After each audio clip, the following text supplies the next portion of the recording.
किंबा खराब कार्य व्यक्तिर अस्तित्वर भविष्य धारा निर्णय करे। जो व्यक्ति भल करू बा खराब करू तार अस्तित्वर भविष्य धारा निर्णय करे ताहा प्रकृत कर्म, ताहा ही प्रकृत कर्म अटे। कहीं ना से व्यक्ति द्वारा जहाँ हेउची भल बा खराब हेउची ताहार व्यक्तिर अस्तित्वर भविष्य धाराटा निर्णय करे के से कर्म। यह इतिहास कथा। बौद्ध धर्म रे कर्म कौन देखिबा? शरीर, वक्तव्य एवं मनर उद्देश्यमूलक कार्य पाए मानसिक परिणाम दी थाए। जेपरी भलो कार्य सेमानक सकारात्मक अनुभूति आनि दिए एवं खराब कार्य नकारात्मक अनुभूति आनि दी थाए। ये गला पर बौद्ध धर्म कर्म कौन चिंता कले। बर्तमान ख्रिस्टियन धर्म कथा चिंता करिबा। ख्रिस्टियन धर्म कर्म विषय कौन कहंती देखिबा। बाइबल आज्ञा कर्मर उपदेश शिक्षा दिए नाही। वास्तव में यीशु यही शिक्षा को सीधा सड़क विरोध करती। ईश्वरीय उल्लंघनर दंड पाइबा पाए यीशु खोजी बाहर करने को आसीथिले। ईश्वर राज्य रे जीवन हेउची स्वाधीनता एवं अनुग्रह। अन्य पक्षरे कर्म रे मूल जीवन एक भय और निंदनीय अटे। देखिबा वेद अनुसार कर्म कौन? संस्कृत शब्द मु कही कर्मान। संस्कृत शब्द कर्मान रु उत्पन्न जार अर्थ कार्य बा कर्म शब्द यार प्राथमिक विशेष व्यवहार कौन से नैतिक महत्व बहन करि नथिला। वैदिक धर्मर प्राचीन ग्रंथ गुड़िक बोधे 1000 ख्रीष्टपूर्व समय रे कर्म केवल रीतिनीति एवं स्वेच्छाकृत बलिदान कार्य को ही सूचित करुथिला। रीतिनीति आ स्वेच्छाकृत बलिदान को ही सूचित करुथिला। हिंदू धर्म रे कर्म अर्थ कौन देखिबा? हिंदू नियम जहाँ की जड़े व्यक्ति को निजर कार्य एवं प्रभाव पाई दायी करिथाए। तार कार्य और तार प्रभाव पाई दायी करिथाए। जनकर भल बा खराब कार्यानुजाई परमेश्वर कौन करती? पुरस्कार दियंती बा दंड दियंती। तेणु कर्म शब्दर अर्थ होछि मनुष्य शारीरिक, मानसिक किंबा भावनात्मक भाव रे बा क्रियागत रे कार्य करुछि। यह हिंदू धर्म रे कर्म। हिंदू धर्म कर्म जन व्यक्तिर मानसिक किंबा शारीरिक कार्य एवं से कार्य परे परिणाम मध्य रे संपर्क भाव रे चिन्हट करे। यह मध्य वर्तमानर एवं पूर्व जीवन रे जने व्यक्तिर समस्त कार्यर परिणाम एवं नैतिकतार कारण एवं प्रभावर श्रृंखला को सूचित करिथाए। भगवान श्रीकृष्ण कर्म विषय कौन कहते देखिबा। भगवान श्रीकृष्ण कर्म विषय कौन कहते देखिबा ना भल भाव रे बुझिया पाए। भगवान श्रीकृष्ण कहते जे कौन कहते जे जदिओ आमे किछि भलो करिया को जाउछु दिवा शेष रे जदि दिनटा कटि गला शेष रे जदि एहा पछर कारण पवित्र बा शुद्ध तेबे एहा न्याययुक्त अटे। श्रीकृष्ण यह मध्य कहते जे जे भलो काम करे से केबे है से दुनिया रे केबे भी खराब परिस्थिति को आसीबो नाही। यह सत्य अटे। गीता रे कर्म कौन कहे देखिबा। अन्य मानक हित पाई निस्वार्थपर कार्यर आध्यात्मिक अभ्यास ये हैला गीतार कर्म। अन्य मानक हित पाई निस्वार्थपर जो कार्य करा जाए आध्यात्मिक भाव रे ताहाको गीतार कर्म कहा जाए। कर्म हेउछि आध्यात्मिक मुक्ति को पहुंचाइबा बा कार्य माध्यम रे पहुंचाइबा पाई एक पथ। वर्तमान कर्म सिद्धांत कौन देखिबा। कर्म सिद्धांत सूचित करे सठिक मनोभाव, सठिक उद्देश्य, फलाफल त्याग कर एवं समस्त सेवा कर। कर्मर सिद्धांतटी कौन है ना कर्मर सिद्धांतटी सूचित करे कौन सूचित करे सठिक मनोभाव पोषण कर सठिक उद्देश्य ने कर्म कर फलाफल त्याग कर एवं ये जीव समाज सेवा कर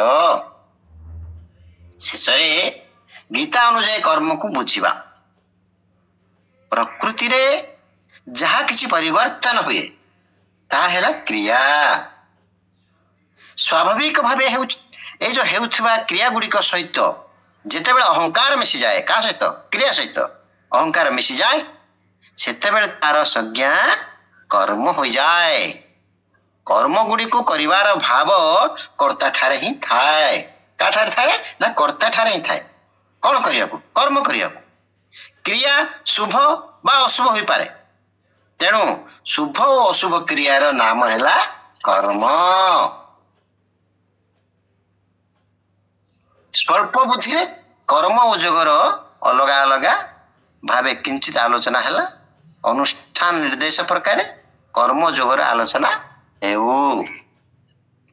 नित्य कर्म नित्य नुहे आज्ञा कर्म नित्य नुहे कारण ताहार आदि वो अंत अच्छी कर्मर आदि अच्छी अंत अच्छी से कर्मर फल मध्य आज्ञा नित्य नुहे कर्म जदि नित्य नुहे आज्ञा कर्मर फल कौन नित्य हेबो कर्मर फल मध्य नित्य नुहे कारण ताहार संयोग आ वियोग मध्य अच्छी कर्म फलर संयोग अच्छी आ वियोग अच्छी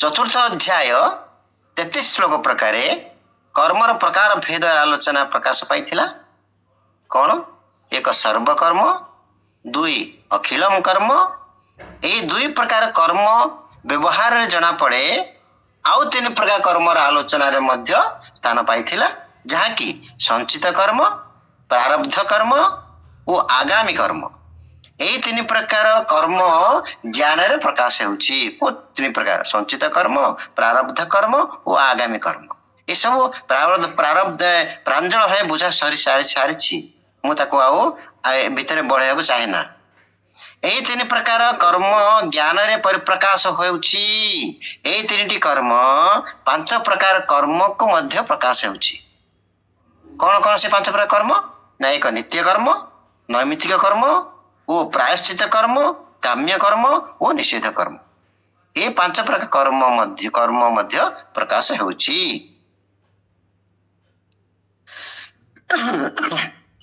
कर्म रे निष्काम हेबा कर्म रे निष्काम हेबा पाई साधक ठारे बा मनुष्य ठारे दृढ़ विवेक और सेवा भाव रहिबा नितांत आवश्यक कारण ए विवेक और सेवा भाव दुईटी थिले कर्म जोग ठीक भावे आचरित हेबो नचेत कर्म हेना आज्ञा जोग होई परिबो नाही ता माने निज सुख स्वाच्छंद्य त्याग रे विवेक और प्राधान्य रहिबा उचित कार प्राधान्य रहिबा उचित विवेक कोथिरे ना निज सुख स्वाच्छंद्य त्याग रे एवं अन्य को सुख स्वाच्छंद्य देबारे सेवा भावर प्राधान्य रहिबा उचित सब बेला में चिंता करथिबा साधक समस्त साधक वृंद को अनुरोध करा जाउची अन्य को सुख स्वाच्छंद्य देबारे सेवा भावर जो सेवा करा जाए से सेवा भावर प्राधान्य रहिबा उचित तेणु करी कर्म जोगर मूल मंत्र हैला निजर कर्तव्य द्वारा अन्य मान अधिकार रक्षा करिबा एवं कर्म फल अर्थात निजर अधिकार त्याग करिबा एठी सबु बेले स्वामी जी पंडा सार एई मूल मंत्र को बारंबार बारंबार कहंती कौन कहंती निजर कर्तव्य द्वारा अन्य मान अधिकार रक्षा करिबा एवं कर्म फल अर्थात निजर अधिकार को त्याग करिबा वर्तमान कर्म जोग कौन चिंता करिबा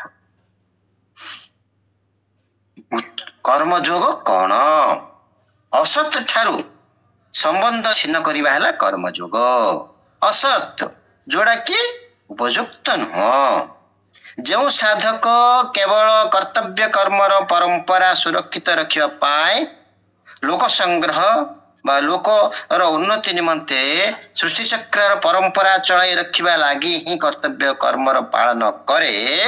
अर्थात कर्म गुड़ को निज पाई न करी केवल अन्य मानक पाई करे ताहाको कर्मयोग कहिबा।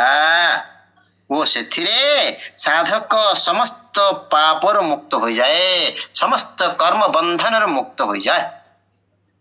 जो मनुष्य बा जो साधक कामना स्पृहा ममता और अहम भाव मुक्त हो जाए ताको शांति मिले। यह को ब्राह्मी स्थिति कहती। अंत काल रे मध्य जदि कहीं ए ब्राह्मी स्थिति रे स्थित हो जाए तेबे ताको निर्वाण प्राप्ति हुए। यही विषय द्वितीय अध्याय 71-72 श्लोक रे वर्णना होइछि। वर्तमान द्वितीय अध्याय 71-72 श्लोक टिके मन पकेबा पठन करिबा।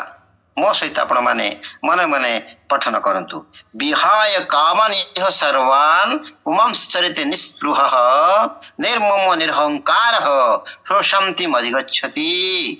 72 श्लोकटी एषा ब्राह्मी स्थिति पार्थ नैनं प्राप्य विमुह्यति स्थित्वस्यामन्त कालेऽपि ब्रह्म निर्वाणं रुच्छति। हे सुधी वृंद, जेतेबेले मनुष्य कर्मफल सहित कर्म करिवार कारण गुड़िक सहित वो कर्म करिवार सामग्री सहित निजर संबंध स्थापन करि दिए सेतेबेले से कर्मर हेतु हो जाए बा कर्मर कारण हो जाए। संसार मध्यरे अनेक कर्म होछि, अनेक अनेक अनेक कर्म होछि, किंतु आज्ञा आमे सेगुड़िकर हेतु होई न थाउ। सही कर्मर फल आमको मिले नहीं, कारण सही कर्म सहित आमे निजर संबंध जोड़ी न थाउ। जो माने कर्म फल सहित संबंध जोड़ी नियंती सेमानु कर्मर फल मिले। जोड़ी हेले ही कर्म फल मिले। अतएव कर्म जोग प्रकरण रे भगवान समस्त साधकों को समस्त मनुष्य समाज को प्रतिनिधि रूपे अर्जुन को कहते। समस्त को कहते काको प्रतिनिधि रखिछन्ति अर्जुन को। अर्जुन कहते जे तुम्हें कर्म फल हेतु हो नहीं। आपण द्वितीय अध्याय 47 श्लोक मन पकोनांती। कर्मण्यवाधिकारस्ते मासु कदाचन मा कर्म फल हेतुर्भू माते संगोस्प कर्मणि। अर्जुन कौन कहते तुम्हें कर्म फल हेतु हो नहीं। तृतीय चरण मन पकातु मा कर्म फल हेतुर्भू, अर्थात निज कर्तव्य तत्पर होई पालन कर। हे अर्जुन उठ जाग, तुम्हें युद्ध रूप कर्तव्य कर्म कर। किंतु कर्म फल शरीर इत्यादि करण मानक सहित जे निजर संबंध माने नहीं से कर्मर हेतु हुए नहीं। जे सांसारिक कामना मुक्त हेबाको चाहे अर्थात निजर उद्धार इच्छा करे से जे कोनोसी वर्णर हो आश्रमर संप्रदाय इत्यादि होई थाउ जोथिर हो वर्णर से जे कोनोसी वर्णर आश्रमर संप्रदाय इत्यादि हेउथा ना काहेकि जे कोनोसी स्थान रे रहउथौ ना काहेकि जदि निष्काम भाव रे तत्परता पूर्वक निजर कर्तव्य पालन करे तेबे ताको परमात्मा प्राप्ति होई थाए। पंचम अध्याय 11 श्लोक प्रकारे कायेन मनसा बुद्ध्या केवल इंद्रियैरपि योगिनः कर्म कुर्वन्ति संगम त्यक्त्वात्म शुद्धये। अर्थात जो माने फलाशक्ति त्याग करी ममता रहित शरीर इंद्रिय मन बुद्धि द्वारा अंतःकरणर शुद्धि पाए कर्म करन्ति सेमाने कर्मयोगी अटन्ति। चतुर्थ अध्याय 23 प्रकारे गत संगस्य मुक्तस्य ज्ञानस्थित ज्ञानावस्थित चेतसः योग्याय चरत कर्म समग्रम प्रविलीयते। अर्थात एभली कर्म योगी मानकर समस्त क्रियमान संचित और प्रारब्ध कर्म विलीन हो जाए। तात्पर्य है फलाशक्ति त्याग करी अन्य मानकर हित साधन पाई निजर कर्तव्य पालन करुवा समस्त प्राणी कर्म योगर अधिकारी अटंती। भगवान श्रीकृष्ण गीतार समस्त जोग को स्वतंत्र साधना बोली कहिसंती एवं प्रत्येक वैशिष्ट्य गुड़ को दर्शाई सेगुड़िकर महत्व प्रतिपादन करिसंती। वर्तमान कर्मयोग केतोटी वैशिष्ट्य आलोचना हेउ। कर्मयोग ज्ञान योग ठार श्रेष्ठ अटे। एठी कर्मयोग श्रेष्ठता उपर किछि आलोचना करिबा। कर्मयोग ज्ञान योग ठार श्रेष्ठ अटे। पंचम अध्याय 2 श्लोक प्रकारे तयोस्तु कर्म संन्यासात् कर्मयोग विशिष्यते। कर्मयोग रे समस्त कर्म कर्तव्य परंपरा को सुरक्षित रखिया पाए अर्थात अन्य मानक पाए करा जाए। तेणु निजर सुख आराम सम्मान महिमा को तथा विद्या और बुद्धिर अभिमान और भोग संग्रह इच्छा इत्यादि को सहजरे छाड़ी हुए। मात्र आज्ञा ज्ञान जगरे विवेक विचार द्वारा निजर सुख और आराम को छाड़िबारे अधिक कष्ट स्वीकार करने को पड़ी थाए। 12 अध्याय 12 श्लोक प्रकारे ध्यानात् कर्म फल त्याग तेणु कर्मयोग ध्यान योग ठारू मध्य श्रेष्ठ। ज्ञान योग ठारू श्रेष्ठ ध्यान योग ठारू श्रेष्ठ अटे। कारण समस्त कर्मर फल अर्थात फल इच्छा को त्याग करिवा कर्मयोगर ही विषय। ध्यान योगरे कर्म फलर त्याग ही नहीं। तृतीय अध्याय 7 श्लोक प्रकारे कर्मेहि कर्म योगम असक्तः स विशिष्यते। तेणु कर्म गुड़ को त्याग करने अपेक्षा अनासक्त होई कर्म करने को कर्मयोगी जो कर्म करुथांती जो कर्मयोगी करुथांती से श्रेष्ठ। कोडा ना कर्म गुड़ को त्याग करने अपेक्षा अनासक्त भावे ए कर्म करुथवा कर्मयोगी श्रेष्ठ अटे। कारण अनासक्त होई कर्म करिबा जोग बा समतारे आरूढ़ हेबार हेतु हुए। 6 अध्याय 3 श्लोक तथा योगारूढ़स्य तस्यैव समः कारणम उच्यते। एही प्रकारे श्री भगवान कहिसंती एहा को कोन कहिसंती योगारूढ़स्य तस्यैव समः कारणम उच्यते। जोग बा समतारे आरूढ़ हेबा किंतु कर्म गुड़ को त्याग करदेले आज्ञा सिद्धि प्राप्त हुए नहीं बोली कौन केबे को श्लोक कहिसंती। 3 अध्याय 4 श्लोक प्रकार मध्य से कहिसंती। 3 अध्याय 4 श्लोक प्रकार मध्य से कहिसंती। आमे 3 अध्याय 4 श्लोक आमे 3 अध्याय तो बारंबार ये करिसंती। न कर्मणाम अनारंभा नैष्कर्म्यं पुरुषो स्नुते न सन्न्य सेनादेव सिद्धिं समधिगच्छति। ये हला हमर कर्मयोगर किछि श्रेष्ठता विषय आलोचना। वर्तमान आ गोटे वैशिष्ट्य पर आलोचना करिबा। पंचम अध्याय 3 प्रकारे 3 श्लोक प्रकारे सुखबंधात् प्रमुच्यते अर्थात कर्मयोगी सुखपूर्वक बंधन मुक्त हो जाए। कारण ताहा ठारे राग और द्वेष न थाए बरं समता थाए। राग द्वेष छाड़ी से समतारे वर्ती होई थाए के से कर्मयोगी। काहेकि ना सुखपूर्व बंधन से मुक्त होई थाए। कर्म तो समस्त करंती किंतु आज्ञा राग द्वेष थिबारु एवं सिद्धि असिद्धि रे सुखी दुखी रे हेउथुआरु सिद्ध असिद्धि रे सिद्धि असिद्धि रे सुखी और दुखी हेउथुआरु से माने कौन बंधन मुक्त होई पारंती नहीं। तृतीय वैशिष्ट्य पर चिंता करिबा। 4 अध्याय 22 श्लोक प्रकारे समः सिद्धावस्थौ च अर्थात कर्मयोगी सिद्धि और असिद्धि रे सम रही थाए। कारण कर्मर सिद्धि असिद्धि ओ पूर्ति अपूर्ति रे तार हर्ष शोक राग द्वेष हुए नहीं जेहेतु से समता प्राप्ति होई थाए। तापर गोटे वैशिष्ट्य चिंता करिबा। पंचम अध्याय 6 श्लोक देखंतु योगयुक्तो मुनिर्ब्रह्म न चिरेणाधिगच्छति। एई पंचम अध्याय 6 श्लोक प्रकारे समता युक्त कर्मयोगी अति शीघ्र परमात्मा तत्व को प्राप्त होता है। कौन भाई प्राप्त होता है अति शीघ्र ना समता युक्त कर्मयोगी से समता युक्त से समतार स्थित हो जाता है। कारण ताठारे कर्म और कर्म फलर आसक्ति न थाए किंबा संसार आश्रय न थाए।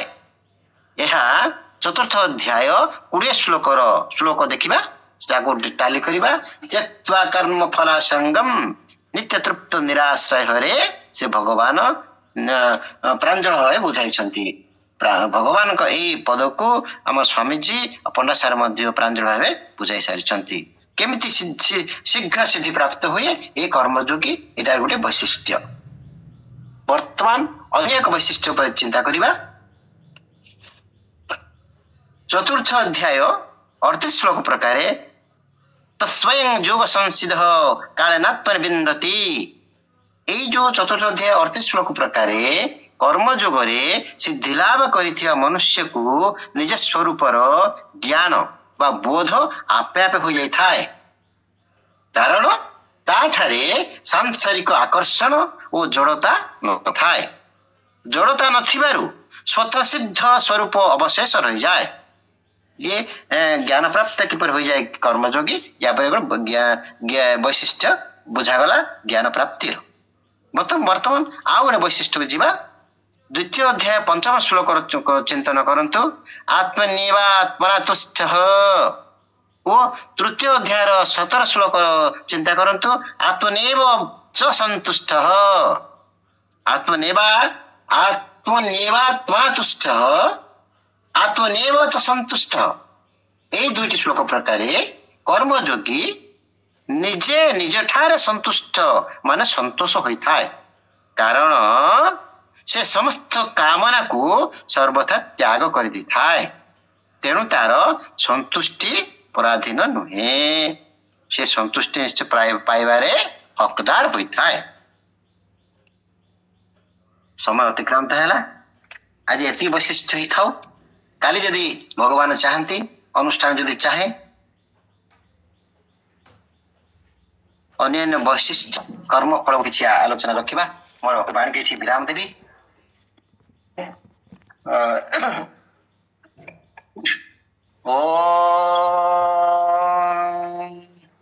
पूर्णमदः पूर्णमिदं पूर्णात् पूर्णमुदच्यते पूर्णस्य पूर्णमादाय पूर्णमेवावशिष्यते। ओम शांति शांति शांति। समस्त